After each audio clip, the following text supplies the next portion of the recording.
Yeah, let's do it. Sanders patiently running. Sanders good cut. And another block. Sanders still going inside the 40.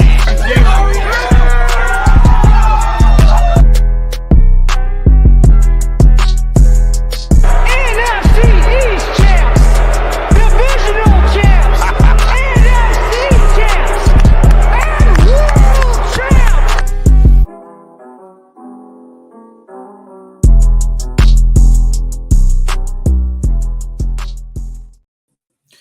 Good evening, everybody, and welcome to the Kelly Green Hour, 2 days following the 38-35 Kansas City Chiefs victory over the Philadelphia Eagles in Super Bowl 57. I'm your host, LJ Harrell, and as always, I'm joined by my co-host, Connor Donald. Connor, it was a tough game. The game on Sunday was exciting. It was one of the better Super Bowls that we've seen. But I'm not saying the Eagles lost because of that call. They could have not thrown a flag, and the Chiefs could have kicked the field goal there and still won the game. But in that moment, in those circumstances, with the Super Bowl on the line, and on a call that they didn't make in the beginning of the game, because Bradbury did the same thing to Juju Smith-Schuster in the first quarter, and there was no flag. You can't decide a Super Bowl on that play, and that will be something that we discuss. How you doing? I'm doing good, man. And like you said, listen, and I was the first one to hop in our group chat and say, I'm not going to pinpoint. Somebody called me out because they think it's like a loser's lament that I was saying. But at the end of the day, I'm not going to pick on just one penalty, because as we dive into this, you're going to see not having a single defensive stop in the second half doesn't help you. Quez Watkins, shoulder strain be damned, missing that catch is a big thing. There are a lot of plays we can look back on. We can blame the field. Obviously, that probably is a reason why we didn't get any sacks, why two of the highest sacking teams in the league ended up with, one sack, and the one sack was because Hurts ran himself out of bounds. So ultimately, it was a rough game. It was such a good first half. I left with so much promise, so much hype. It's been such a great season, and it felt so good, and then it just fell apart, and everyone's going to have an opinion on the penalty. I actually stand with Dan Orlovsky. He made the point of saying, you called the game a specific way that a player felt he could do something in that circumstance, and you called it completely different than what you called for 57 minutes. And there's going to be people who say, and I fully agree. I'll get my rant on this penalty out of the way right now. I fully agree it was a penalty. That circumstance, the way they had called the first 57 minutes of the game, that was not a penalty. I don't even think Juju, even if he didn't get held, it was overthrown. It was an uncatchable. It was way over that. Like, they probably should have thought about that in the circumstance. It's like, hold or no hold, that was not being caught by Juju Smith-Schuster, who's been subpar at best all season. Yep. Before we continue on with the game, as always, follow us on Twitter at Kelly Green Hour. Follow Connor on Twitter at Connor10. Follow me on Twitter at LJHarrell54. Follow the Painted Lines on Twitter and YouTube at the Painted Lines. And follow Edge of Philly Sports on Twitter, YouTube, and Facebook at Edge of Philly Sports or EOP Sports. And if you're joining us live, let us know your thoughts on the game in the chat. Yes, the Eagles fell to the Kansas City Chiefs 38-35. And the one big thing I got, this was, especially after being up 10, at halftime, I don't know if the Eagles are going to have this much talent around Jalen Hurts the rest of his career. He's making just over $1 million this year. He's going to get a contract extension in a couple of weeks that could run north of $50 million a year. That means you're going to have to pay other positions. They were able to go out and get Bradbury for $10 million. There's going to be positions that you're going to have to sacrifice now because you're paying your quarterback $50 million. He's not going to. The offense is intact pretty much. Isaac Seumalo is a free agent. We don't know if he'll come back, but they can obviously draft a right guard or move Cam Jurgens if Jason Kelce decides to come back. You have Smith and AJ Brown and Quez to a lesser extent, who I want to shoot to the moon, and they need to go out and get a different receiver. Remember in the offseason before they got AJ Brown, they were talking about Quez Watkins being a number 2 receiver. He's not even a number 3 receiver. He's awful. AJ Brown or Devontae Smith makes that catch easy. Yeah, and Quez had a very, very down year. They need a running back, but the running back market, there's going to be such a plethora of running backs that they're going to be able to get somebody at a cheaper price, whether that's Miles coming back or whether that's somebody in the draft or whether That's a free agent running back. They're not going to spend at the running back position. They never do. And all these mock drafts that I'm seeing that the Eagles are going to take Bijan Robinson in the first round. The Eagles are not drafting a running back in round 1. If you mock a Same running back, as the linebackers, you have never ever watched Howie Roseman run a draft. It's not happening. It will never happen. The day it happens, be prepared. The world is going to end. So the offense, I think, is set pretty much. It's going to be the defense. We talked about it. Bradbury, free agent. Epps, free agent. Chauncey Gardner-Johnson, who I want to bring back, free agent. TJ Edwards, who I think they probably want to bring back too.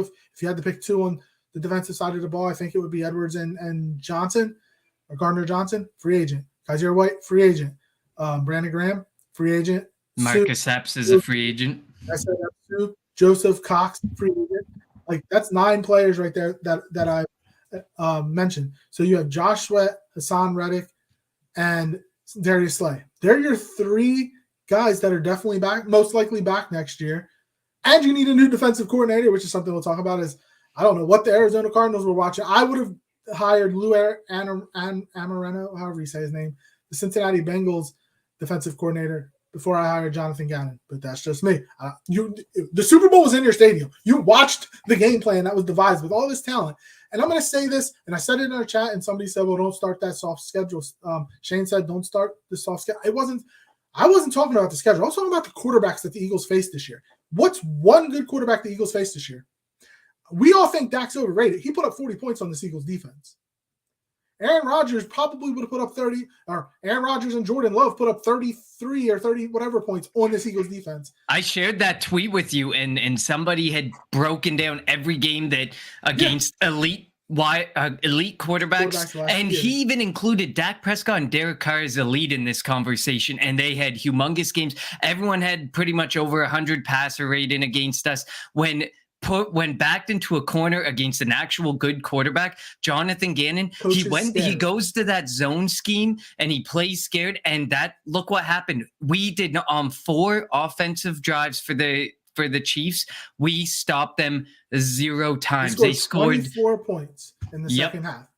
24 points, and they made 0 adjustments. And you want to know the worst part about saying it that way? We were stopped on 1 possession. 1 possession of the whole second half was a punt. We had a field goal. We had a touchdown. They had 3 touchdowns and a field goal. And look, I'm not saying, and Jalen Hurts Jalen Hurts could have been the MVP without winning the game. Obviously, they were going to give it to Patrick Mahomes. He had 1 bad play. Now, obviously, if you take that play out, the Eagles, it was 14-7 at the time. They go down and score, make it 17-7, 21-7. Obviously, things could. It's just like the Devontae Smith catch. Could have been, should have been, but it didn't. Exactly. So, but when your defense makes not 1 stop the entire second half and for the majority of the game, I don't want to hear it. Even back in Super Bowl 52, Jim Schwartz's defense made 1. They literally made 1 stop the entire game, and that was Brandon Graham's strip sack of Tom Brady. That's all we asked for. Give me 1 stop, and we got 0 stops, 0 adjustments. Andy Reid schemed the hell out of the offense and took Jonathan Gannon to school. And it was so embarrassing to watch. I had 0 faith in the defense getting off the field.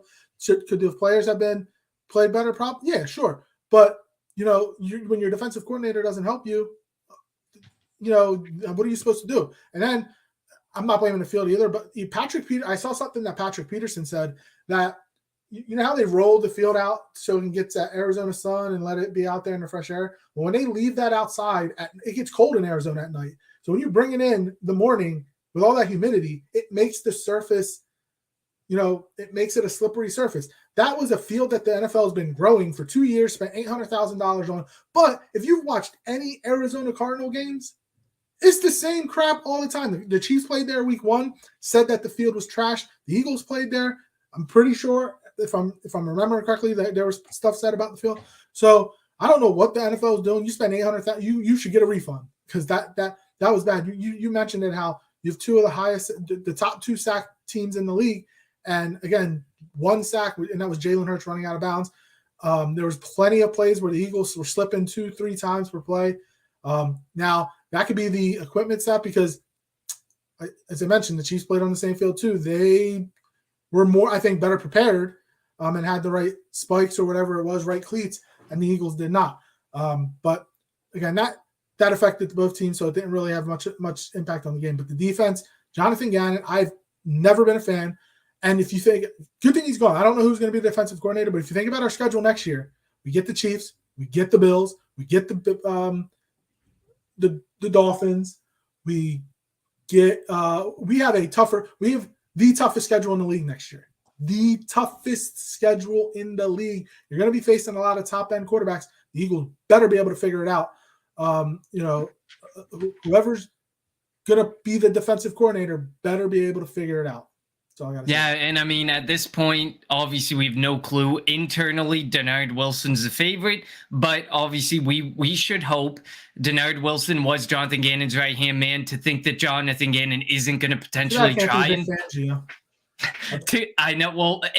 But that's another thing. I am glad that the NFL is finally considering, which I always felt should have been considered. You cannot hire your coaches until after the Super Bowl. I think it is so downright unfair in a situation for the Philadelphia Eagles, who have lost both of their coordinators, and already a lot of these coaches who got set up. I mean, 3 were hired before the Super Bowl, and the 2 that got hired post Super Bowl are going to come back and poach some of the Eagles staff. So you already know, and we didn't get a chance to start poaching from other staff or looking at other staff. Those 3 that already got hired are poaching for other staff. Some offensive and defensive coordinator roles that were fired or let go of, they've already hired they've already been hired on. So the Eagles are getting a pick of I don't know, I won't call them runs, because I mean, Nick Sirianni seems to do a good job of finding the people that he needs to put in place, but it makes his job a little more challenging this time around, because all these people have gotten jobs because the Eagles have been focused and the Chiefs have been focused on one thing. That's the Super Bowl. That's winning the big game. It also affects a guy like Eric Bieniemy. The Chiefs have been in the AFC Championship game 5 years in a row, Super Bowl 3 times.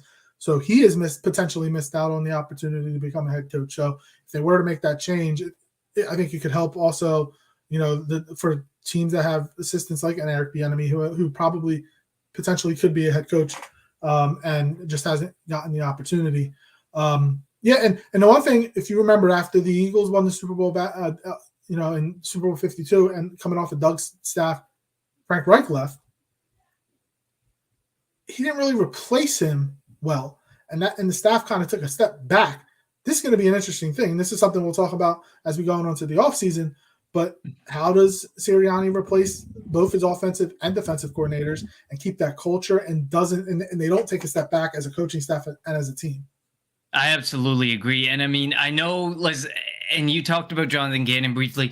Right before we came on the show, I told you I've been able to defend him because I've been able to point back to certain circumstances and situations. Of course, they weren't against elite quarterbacks usually, but situations where the defense was able to step up and get the W.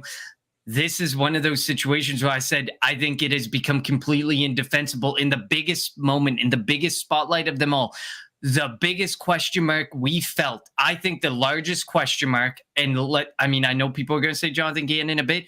The biggest question mark was, could Jalen Hurts step up in this big situation without just his legs? He proved an elite pocket passer against the Chiefs and in those field conditions. He threw, and there should have been another major. He should have been over 350 passing yards. He threw a dime to Quez Watkins that was dropped. So at the end of the day, the biggest question mark was answered in one of the, per PFF, it's the highest graded PFF performance ever in a Super Bowl for a quarterback. So it was an incredible performance. It was an elite performance, especially when you look across the way and see Patrick Mahomes only threw for 182 yards. But Jonathan Gannon kind of spoon-fed, that they could play away from special teams, which was a weakness for a lot of the season, got better. They came back.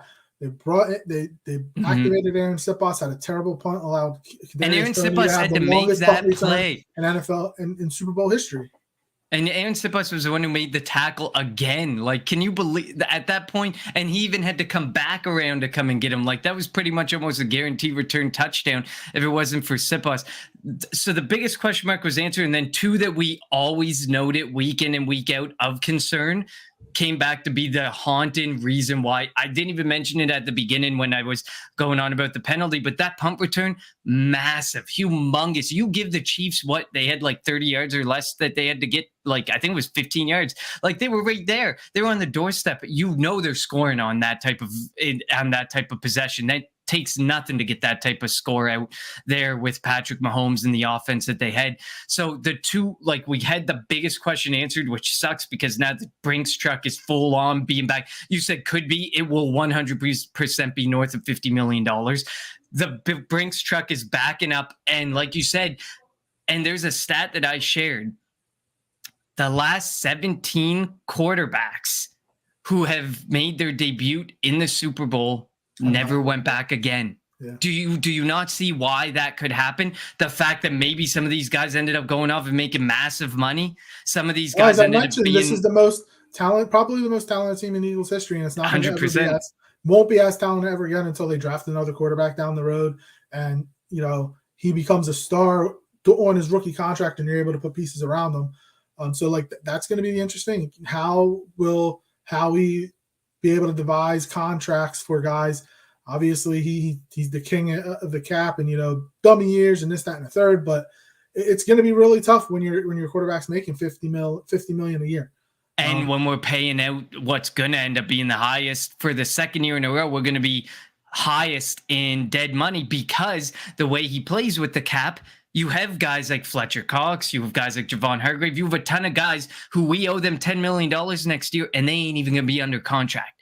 That's dead money that he throws around and just plays with. And at the end of the day, eventually, you can scrutinize some teams and how they handle the cap, the New Orleans Saints, or you can look at the way Howie does it. But eventually, some of this cap has to catch up. I do partially blame the COVID year because without the COVID year, we probably are up an additional $20 million on this season for salary cap. So I do blame that a bit because that one brought us back, like $8 million or something. Like we actually lost cap that year, and no one predicts for that type of situation. Not even Howie Roseman's going to predict that a pandemic's going to take over the world and the cap's going to go down because revenue in the NFL actually goes down for a year.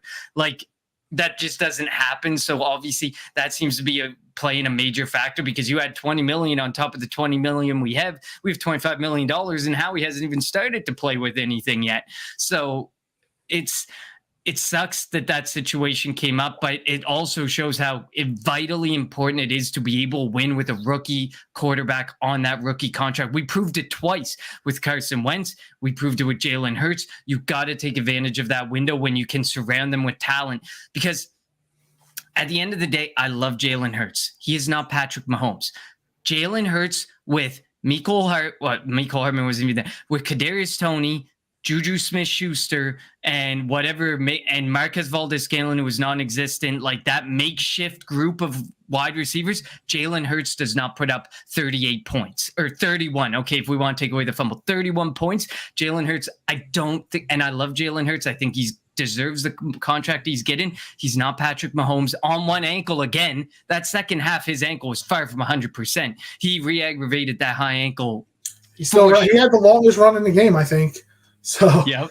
That's the thing. Like, I love Jalen Hurts, but at the end of the day, he's not a guy who can 100% take. I mean, it's hard to talk about when you look at the game that he just played, but he also had really good performances from Goddard, Smith, and AJ Brown, and those are very high-end talents at those positions that Patrick Mahomes doesn't have the luxury of having this year, minus Travis Kelce. But remember, before the season when they traded Tyreek Hill, there was a lot of talk. Oh man, what are the Chiefs going to do? And number one seed, AFC Super Bowl champions, and Patrick Mahomes won the MVP. First time the MVP has won the Super Bowl since '99, I think it was, with Kurt Warner.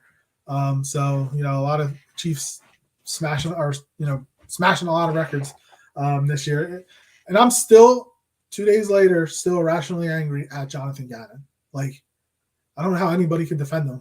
I saw a couple people trying to defend him, saying that, be careful what you wish for. I'm so glad that the Arizona Cardinals hired him. Of the two coordinators, I mean, I would much rather have kept Steichen over Gannon, but we'll see. We fully expect Brian Johnson to get the promotion from quarterbacks coach to offensive coordinator. And I honestly think they might go out. They might go external for the defensive coordinator. I think. Obviously, we don't know, but like they're getting a late jump on this, especially with the combine in 2 weeks. That's crazy that the combine's in 2 weeks. But free agency 30 days, and then free agency. I love free agency. So it'll be interesting to see what the Eagles are able to do. And obviously, Howie is going to want to get the Jalen contract situated so that he can decide, all right, we know this is how much we're allocating to Jalen.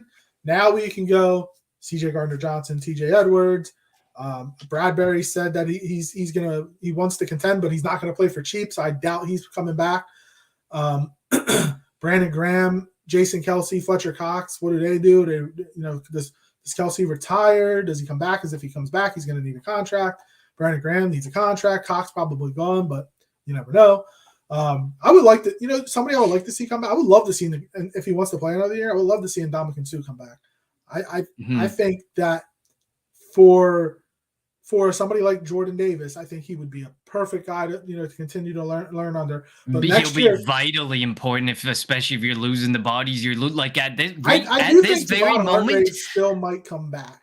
But I mean, to get Javon Hargrave, the Jalen Hurts, the Chauncey Gardner-Johnson contract all under the cap situation that we're looking at, would be really challenging. But I think it's humongous for him. Like if Hargrave's not back, our current starting defensive tackles are Milton Williams and Jordan Davis. And Jordan Davis has not looked good since coming back from that injury. He has looked like completely different since he came back from that injury. So he's going to have to do a lot of work on his rushing. It felt like they didn't trust Jordan Davis. And I don't know why you spent a first-round pick on him, but we'll see. I do expect Jordan Davis to take a leap next year. I expect Nakobe Dean to be a starter next year. You're going to see these young guys with the 2 first-round picks. It wouldn't shock me if they traded one, but like if somebody's dropping in that first round, one of the big edges, it wouldn't shock me to see how we maybe trade up for one. If Jalen Carter's dropping, which he won't, Will Anderson's dropping, which he won't. The guy can dream, but if that were to happen, have Howie trade up and you have your future set at the edge with one of those, or on the defensive line, one of those young guys. You have again, the Eagles prioritize inside out. Started with Joe Banner and Andy Reid, and it's continued with Howie Roseman. So all these mock drafts that are having the Eagles select the running back need to realize that that's never ever. I'm seeing a lot more emerge with safety as well, and I'm like, I just don't see it. I get the need. I could see a safety because they're not bringing both Epps and Gardner Johnson back. I think it'll be one, and it should be Gardner Johnson. Epps is not good. He's a good special teamer again, but he cannot cover. He's a liability. Like at the end of the day, when you look at Reed Blankenship and Marcus Epps is going to need a new contract and to get paid a little bit. I'm fine with Reed Blankenship over Marcus Epps at this point because they're almost essentially the same. And Epps was getting roasted during the Super Bowl in coverage. So I just don't know if you want that type of player. Like you need a bit of more of a ball hawk, not just a heat-seeking missile who's going to give you some highlight reel hits. Like I think we actually need a guy who can focus on a ball, pay attention to the ball, make plays like that. If you read Blankenship and you're able to land yourself a safety who can actually play the ball and is really a high IQ player back there as a DB, okay, I'm fine with it. And then you have the versatility with Chauncey Gardner-Johnson. I'm already talking like he's going to be back and assuming he's going to be back. But like then you can, you have that versatility with Chauncey Gardner-Johnson to move him around the scheme, and he doesn't have to be there at safety. He doesn't necessarily have to be in the slot all the time. He can kind of play, that Malcolm Jenkins role that I feel like that opens up so many different doors for what you're able to do in that defense when you have a guy who can play linebacker, safety, corner. That basically is a guy who can cover multiple positions if there's ever an injury or if there's ever struggles with certain players. So it'll be really interesting to see. Safety, it's within the realm of possibility, but if that pick at 10 or we trade back, 5 or 6 picks, which I think is completely possible that we move back 5 or 6 picks, get some additional draft capital. It's the Howie way. One of these picks is being traded. I'd go to the bank with one of these picks being traded. But if you keep a top 16 pick, if it's not offensive or defensive line, I would be absolutely floored. I'd be floored. On Instagram, Chauncey Gardner-Johnson just put out a post that says it was a joy, Philly Nation. I really hope that's not a goodbye. I really, really hope. Obviously, it's 2 days later. and anything can change. And I think that the Eagles are going to prioritize. He's 24, like, and you gave up a third round pick for him. So like, I think it was a 3 and a swap of picks later in the draft. So, yeah. I mean, if they have to find a way to bring him back, but like I think him getting hurt also helps the Eagles a little bit, because if he didn't get hurt, he still was tied for the league in interceptions with 6. He and missing 5 games. He doesn't get hurt, he might be in double digits, and his contract would be ridiculous. But I think he can leverage getting hurt too, because that defense looks so different without him in those games that he missed. So he can also leverage that, saying, listen, Howie, I know you're trying to build like a dynasty here, which is unlikely given the current circumstances, but I know you're trying to do something big here, and you're paying a guy. You're at that point when you're negotiating with Gardner and Johnson, you've negotiated the $50+ million Hurts deal. So he's going to say, listen, man, I know I deserve to be paid as a safety, as a versatile defensive player. And look at where the safeties were going last year. They could potentially 15 million a year. Like, could also franchise tag them, because I think the franchise tag for safeties is like 12-ish, 11 or 12. Which is cheaper than a cornerback too. So that could definitely be a possibility. But yeah, he's probably going to get a $12, $13, $14 million a year contract maybe. We'll see. But I really do hope that they prioritize Chauncey Gardner-Johnson and bring him back.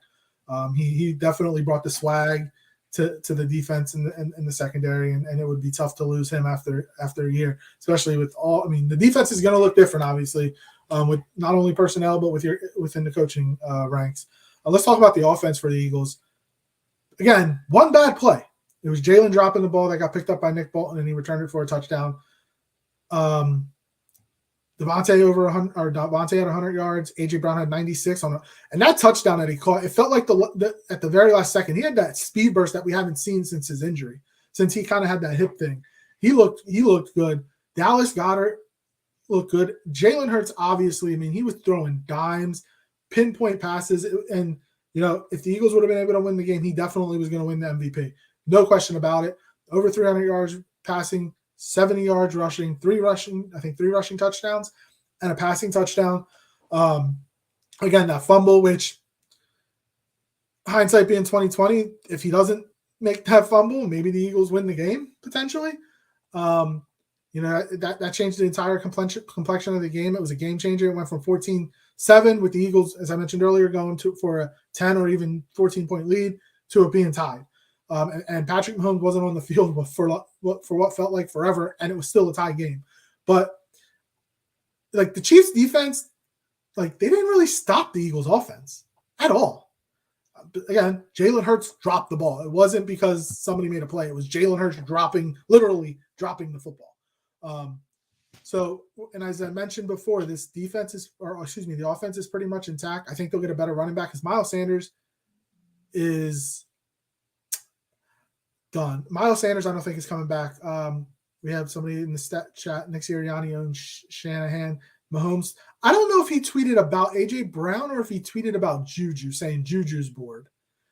Yeah, he subtweeted a tweet, so it would be difficult. No, he didn't even. He just tweeted. Now he didn't quote tweet or whatever. I think it was about Juju personally, but I could be reading into that wrong. All he said was that man must be bored or something like that. The one thing I respect about the Eagles is after the game, they took accountability. They weren't like the Niners, that's for dang sure, blaming everybody else but themselves. They Jalen said he didn't play well enough, even though he played great. So we'll still, dude, it's still hard, man. Like, especially after being up 10. Have you guys heard 49ers fans? We talked about it last week. And 49ers players still. I think it's the players worse than the fans. Like I said it a while ago, because on the Painted Lines Twitter, there was a poll, and it was who's more annoying, Cowboys fans or 49ers fans. If you put Cowboys fans and 49ers players, I would have picked the 49ers players by a landslide, because they sound worse than the fans. But I'm sure there are some fans out there who are making noise as well. At the end of the day, we were the ones in the Super Bowl. Yes, we lost the Super Bowl, but we were the ones who made it there. Yeah, I'm thinking, like, if the Eagles if the Eagles would have won the Super Bowl, that Thursday night game would have been the Eagles-Niners. Had to have been. But now Kansas City hosts the Eagles next year. That opening game could be Eagles Chiefs. I don't know if they would do that. I don't know if the Bengals are going there. I don't know if they would want that. But there's definitely some intriguing matchups for that Thursday night opener for the Chiefs when they get their rings and raise that banner.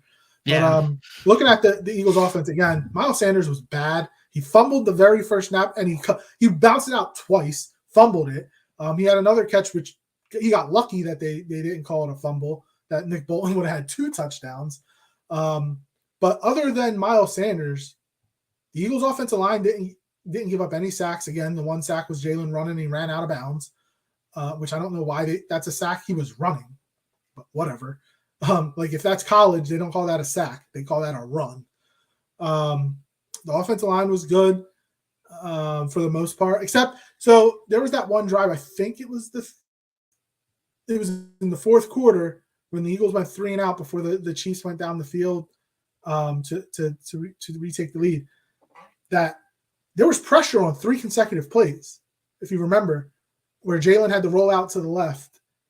I didn't like that. Like, I don't know what the game plan after the first drive, even though the Eagles put up 35 points, I thought the game plan wasn't that good. It could have been a lot better, and they still put up 35 points. Yeah, I was a little nervous about the way they were running Jalen Hurts, but obviously it kind of showed you needed to run Jalen Hurts that way. You needed to move him that way.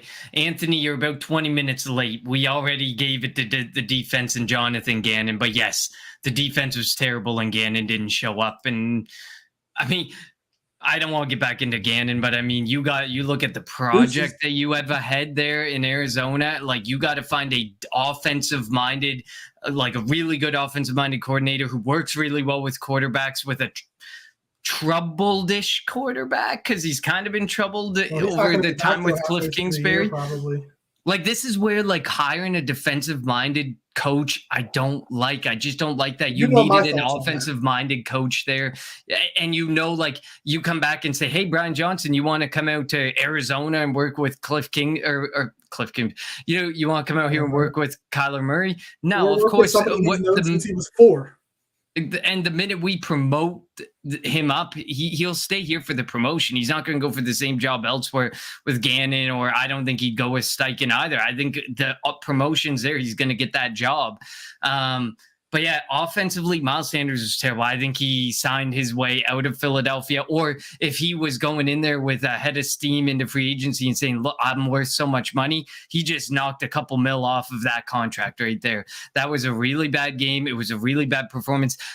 The biggest thing you have to answer in some of these circumstances is stepping up in the biggest games. Miles Sanders has kind of been non-existent in the entirety of the playoffs. Like, it was, if you talk running backs in the playoffs, you're probably the first guy that comes to mind is probably Kenneth Gainwell, not Miles Sanders, because Kenneth Gainwell's had a really good playoff, except they kind of abandoned the run and made it more of a pass heavy / Jalen Hurts running offense, like you said. So they kind of abandoned it, but I think Gainwell could have had a better game than 7 for 21 and 4 for 20 through the air. Like, I think he could have had a better game, but they didn't give him the opportunity to have it, and they gave more opportunities to Miles Sanders that were unwarranted and unnecessary.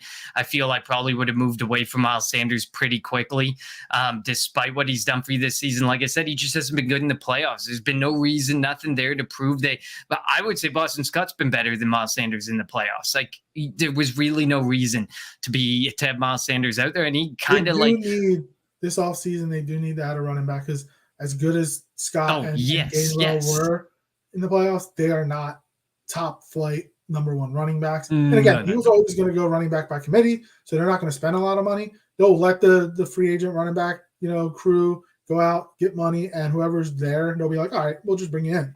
And that's what could be Miles Sanders' saving grace if the Eagles want to bring him back, is he'll be the pick of the litter. After the first run of free agent running backs go off the board. But yeah, they're definitely not going to draft one in the first round. If they draft one, it won't be as much as I would love Jahmyr Gibbs with pick 30. But he probably will be gone by then. But B, I don't know if they would do that. But if he was there day 2 and say they traded that 30th pick and got an early, if they didn't want to make a pick, and somebody that's got an early pick in day 2 in the second round and wanted to jump back into the first round, but it wasn't going to be for him, potentially they could take Gibbs in the second round. But I do think if they take a running back, it will be day 2 or day 3. That's what they do. They won't take one day 1, most likely. But they have and to I think improve that. Yeah, absolutely. They have to improve there. There's no way you leave with just Gainwell and Scott this offseason. I wouldn't be surprised if they had a couple running backs. I just think the running back market's going to be really unique because it's a really good free agent class of running backs.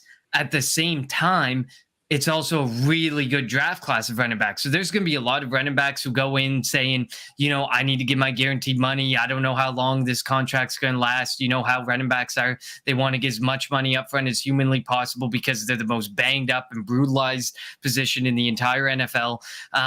So there's going to be guys who overvalue themselves. And I think we're going to see a lot more running backs stay as free agents almost up to or past the draft because of how they're valuing themselves. And teams it's already kind of coming out in reports that teams think this is a really good running back class. So they're going to wait it out. If somebody wants, if Miles Sanders is sitting there saying, I think I'm worth $8 million, there's people who are probably going to say, I kind of watched your playoff performances there. And he may be someone who's sitting up there after the draft and being worth about half that he was, because teams are going to fill these voids. It's a massive running back class. It's a massive free agent class. I think it's going to be very unique how this plays out. I don't think we're going to really have a clearer picture of our running back room until after the draft, though. I don't think we're going to be one of those ones who line up at the beginning of free agency and say, all right, let's get a running back. That's just not going to happen. That's just not the Howie mentality. Howie's going to prioritize his own guys, obviously, that he wants to bring back. The 2 or 3 guys. Obviously, Hurts is going to get his contract. I want Gardner Johnson to get a contract. TJ Edwards probably. Both linebackers are free agents, and I don't think they bring back Isaiah White with Nakobe Dean. Probably should be ready to go.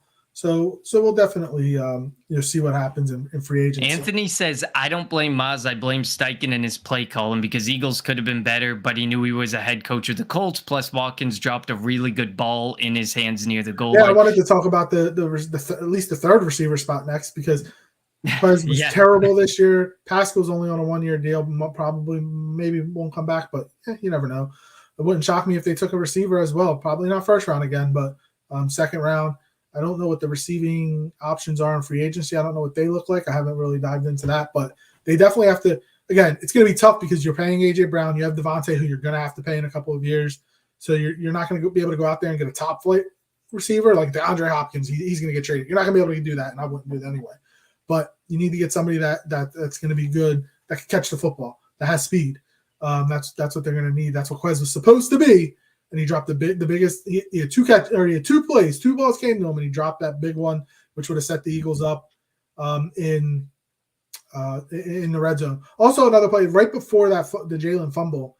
It was 3rd and 1, and they were going to do the QB. I think it was 3rd and 1, 2nd and 1, 3rd and 1, and they were going to do the QB sneak. And Isaac Seumalo flinched. Again, the Eagles didn't commit many penalties, and obviously the big one at the end, which we can discuss that one until the moon turns blue or whatever. But if Isaac Seumalo doesn't flinch and they do the QB sneak and get the first down, that also changes the game. You don't have that fun. There's so many things you can go back, hindsight being 2020. But again, I'm still blaming Gannon and the defense. Gannon, they made 0 adjustments, and good riddance. Go be the coach in Arizona, and you got a 4 or 5 year deal. You won't last 2 years. 5 years.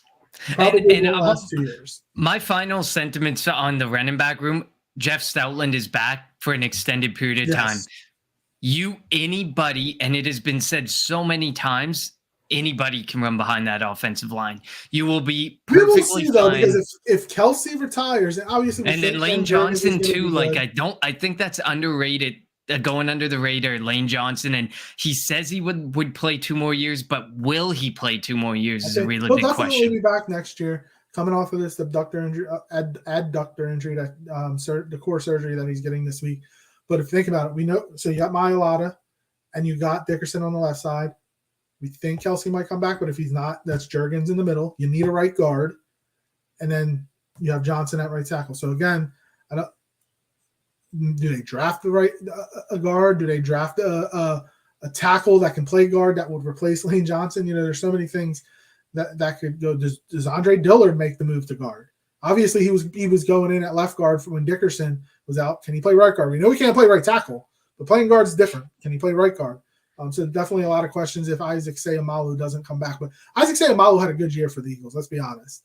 He had a way better year considering I talked about him a lot last offseason as a cut candidate. He had a really good season. He's going to earn himself a good contract from a guard perspective because guards are less valuable.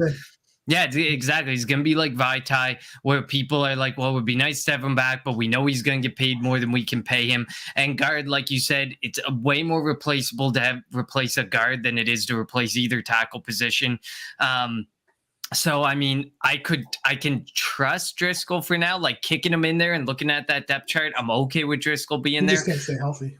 But yeah, the issue is he's probably not going to make it through any season for you fully healthy. The good thing is they are incredible, Jeff Stoutland and Howie, at getting and mining talent along the offensive line. So at the end of the day, late in the draft, exactly. So with that rant, I think we have on day 3 right now. We only have one pick, I think, or maybe 2. It's a round 6 and round 7. That round 7 pick is probably going to be a guard or a tackle that's probably going to end up making the roster and might even be the starting right guard next year. You just know this is how Howie and Jeff Stoutland work. Anybody can go in there with holes in their game and come out looking like an elite talent. Look at Vaitai, look at Seumalo. Maybe not elite talents, but they're going to get bigger contracts than they likely deserve, based on how well they played in one of the best offensive lines in the league with the best offensive line coach in the league. I'm not even going to sugarcoat that one. He is the best offensive line coach in the league, and there's no denying that. On the front of wide receivers, I do think this is going to be a position.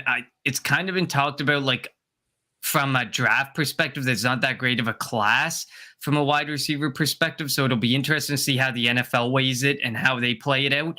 I think I wouldn't be surprised if we leave with 1, maybe even 2 wide receivers. Quez Watkins is definitely he's on the bubble. Wouldn't be surprised if Quez Watkins isn't even on the team next year. If you go and you sign 1 and draft 1 or 2 or sign 2, if you bring 2 or 3 wide receivers in, I'd be shocked to see Quez back next year. They do love Quez Watkins. So part of me feels like they'll bring him back just for that love, one of those that's my guy situations, but he's had so many big plays go the wrong way this season for us that I can't see you sitting there and saying, especially after especially because they said he was going to be like the 2. They thought he could be the 2, like beside Devontae Smith or across from Devontae Smith. Like, I just don't think that I can sit there and have that confidence in Quez. And he doesn't block. He doesn't offer much on special teams. There's just nothing there for me that says, if you get a bigger wide receiver who's good at blocking to replace Pascal, and you get a good to decent, couple of wide receivers who could duke it out for the 3 spot with some speed, I'd be fine to see Quez Watkins go, honestly. And I hate to say it because we talked about him a bunch last offseason. I really liked him. I thought he was going to have a good season, especially with a lot of attention on Smith, Brown, and Goddard. And when given the spotlight, he literally dropped it, fumbled it, whatever the expression you want, both literally and figuratively. He did both. Anthony says Kelsey looks like he's done. I don't think so. I think Kelsey has 1 more year left in him. Johnson, he does this every year. Like, this is the thing. Every year there's a report that comes out the day of the Super Bowl or the day after they're eliminated from the playoffs. Kelsey's going to take some time to think about it. It's just like Aaron Rodgers. Every offseason, Aaron Rodgers is going to contemplate heavily retirement. You don't need Schefter. You don't need Rappaport. You don't need Garofalo to tell you that. And it's the same with Kelsey. And he spoke over the past few weeks on his podcast, like he still had that passion and that burn. Well, his mom also, when Donna Kelsey was on, she had mentioned, you guys face in Kansas City next year, and they were both, and both Travis and Jason were like, oh yeah. So, I mean, obviously things can change, but I think Jason Kelsey's back. Lane Johnson will be back. Seumalo, we've talked about it. He might get a bigger deal than he's agreed. He's mediocre at best, but he's going to get a contract. Yeah, he's going to get a contract that the Eagles aren't willing to match. Dillard, I don't know if I would. He had an off season, I thought you said Mailata. Mailata had an off season though, but yeah, Dillard, he's he's his there. his He's a unwillingness I to think play as a anywhere first is round like pick, he's more of a bust than anything. But busted we'll big see. time. Yeah. And then Jurgens is a good player, and he is the replacement for Kelsey. But I also think if Kelsey comes back, throw him at right guard if you don't draft anybody. That's just But me. We'll see what happens. My thing with throwing him at right guard, if he's really good, you cannot go back to the well. I feel like you can't go back to the well at center again. You got to kick Dickerson or Jurgens inside and cover one of your guard positions.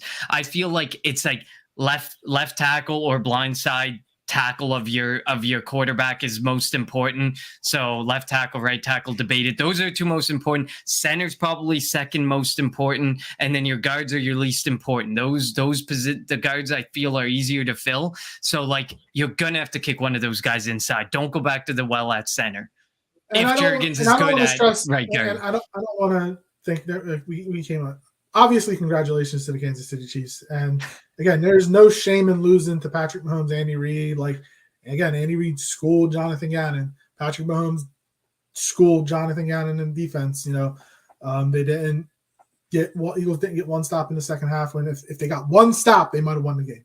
One stop again. Super Bowl 52. Jim Schwartz in Super Bowl 52. The Eagles defense got one stop. Tom Brady threw for the most passing yards ever in the Super Bowl, but they got one stop and the Eagles won the Super Bowl. All we asked for was one stop and they didn't get it. Good riddance, Jonathan Gannon. And at the end of the day, this is why you see, that this could be a dynasty in the making, because Andy Reid and Eric Bieniemy, if Bieniemy is around, for some reason, like even though Bieniemy is a topic of conversation every year, is like a head coaching candidate.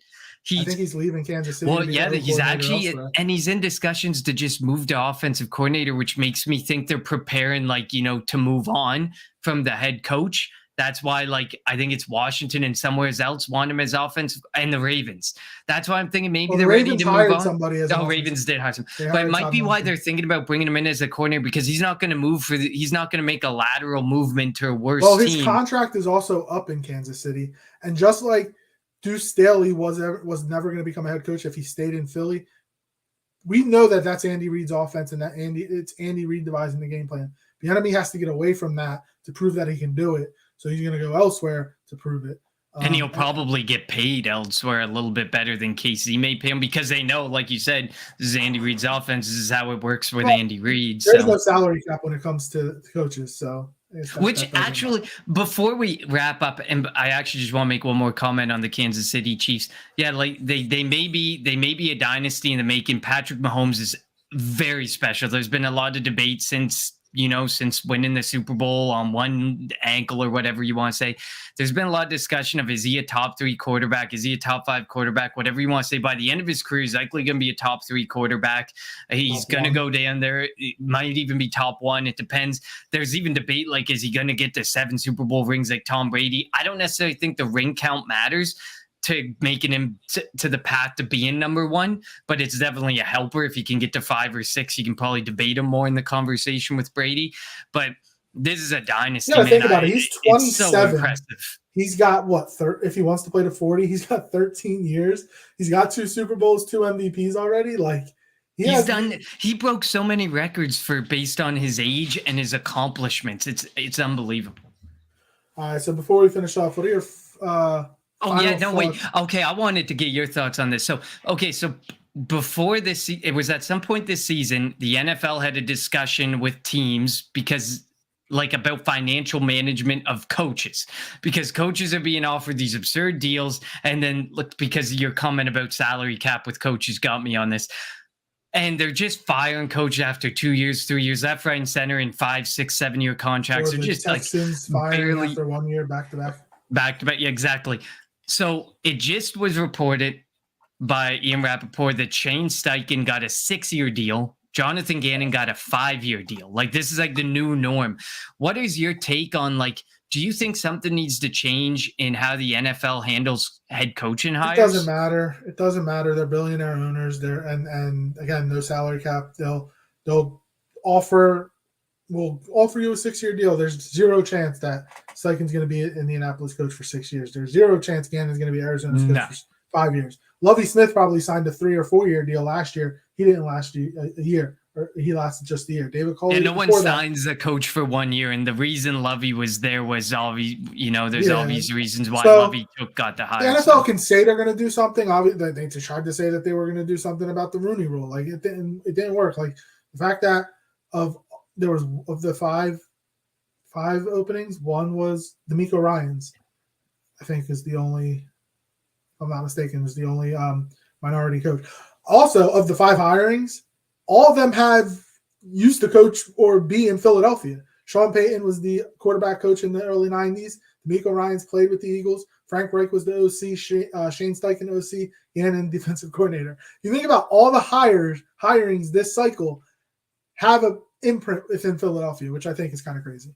But the NFL's going to always talk and it'll be lip service, but they're not going to do anything about it. They don't care because it's not money coming from the NFL. Agreed. Like these guys got to bill it. These guys, like you said, are billionaires. They're sitting there and they're like, if I think this guy interviewed well and he gives me the best chance, what is 6 years and what, like 50 million, what 60 million does, whatever you want to throw at? What's $60 million? That's like pennies to these guys. They're just going to be like, 10 million. No, it was just an example, I guess, because we've seen it happen with like we Sean saw Payton, it with, I think got 17 million a year. Like the chances of him lasting in Denver for more than 4 years are probably slim to none. Agreed. And I mean, it's going to be interesting. We're going to have so much to talk about, obviously. Let's talk about before we finish. John Gruden had a 10-year, $100 million contract or something like that. He got fired after 2 years? So, and he's still getting paid. So, and they continue to get paid. They have to be paid through the duration of their contract. So imagine being that billionaire owner who cuts that contract. Get hired elsewhere. So the Panthers were paying Matt Rule until he got hired by Nebraska. I think it was Nebraska, wherever he went. It all depends on the length of their unemployment. But before we finish off, what are your final thoughts on the 2022 Eagles season? I thought it was a successful season, but like you said, can we surround?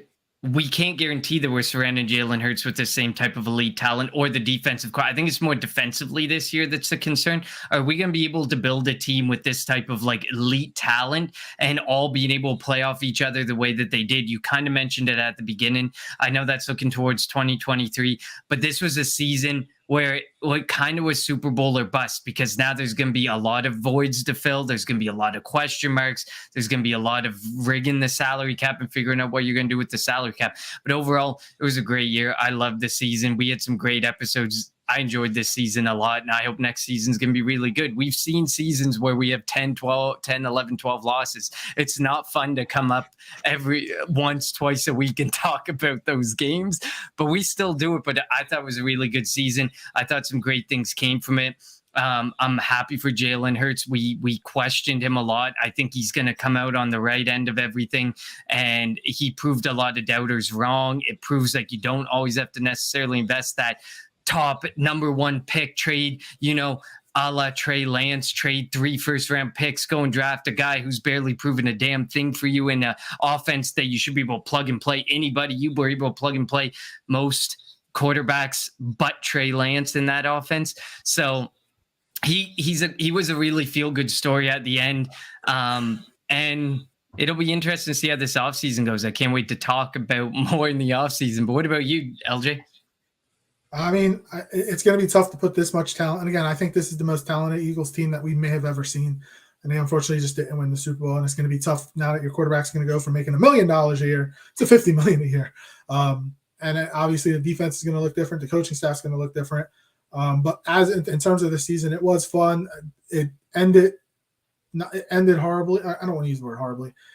It ended, unceremoniously is a word I like. It was an unceremonious ending. And, I don't like that the Super Bowl ended the way it did, because I would have loved to see Jalen Hurts have 90 seconds, have a minute and a half to go down the field to either win or tie the game than 8 seconds. That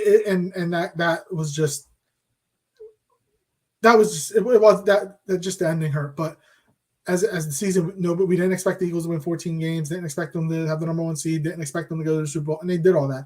Jalen Hurts proved that he's the franchise quarterback, and that's what we wanted to find out. Can we take a step forward now? Now you got to replace your offensive coordinator. You got to replace your defensive coordinator. What happened to Doug Staff after Frank Reich left? It got worse. Does Sirianni bring in or promote quality guys and keep the culture and keep everything the same? But that'll be something that we discuss this offseason as the moves are made. But, the Eagles did us proud. And hopefully next year, it's going to be a tougher schedule. It's going to be different pieces.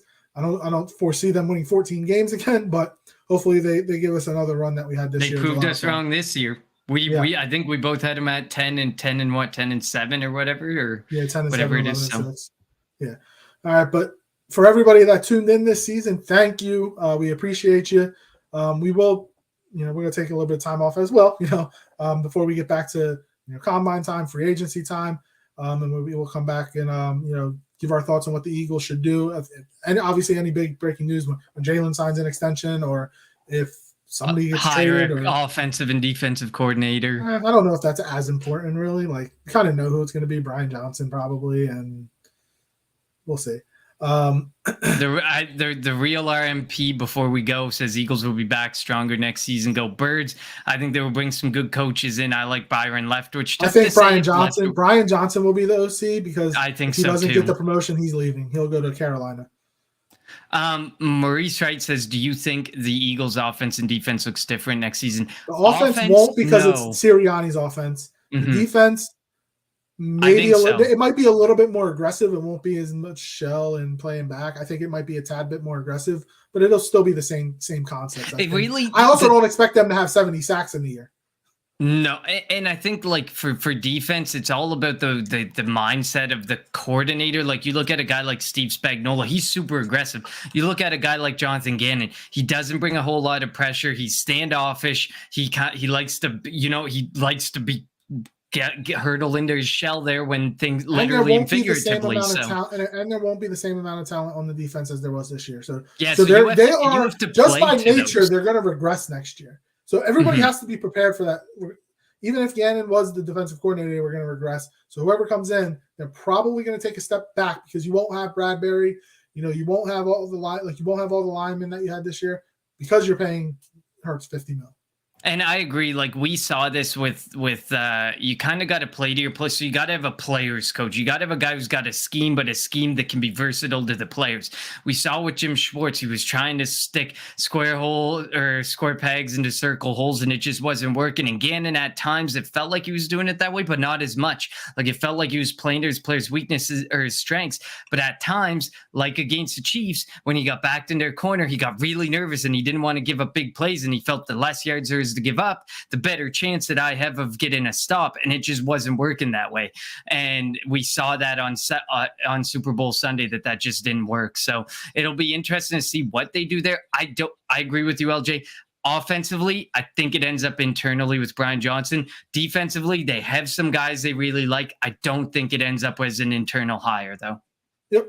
And, depending on what the hire could be, maybe we will come back, but obviously when we get closer to free agency, when Jalen signs his extension, we will come on and give our thoughts on all that happened. But thank you everybody for tuning into the Kelly Green Hour during this 2022-2023 season, as the Eagles took a run, gave us a fun run to the Super Bowl before falling to the Kansas City Chiefs 38-35 in Super Bowl 57. As always, follow us on Twitter at Kelly Green Hour. You can follow Connor on Twitter at Connor10, and follow me on Twitter at LJ Harrell 54. For Connor, I'm LJ. Thank you for tuning in to the Kelly Green Hour. You want Philly? Yeah, let's do it. Sanders patiently running. Sanders, good cut. And another block. Sanders still going.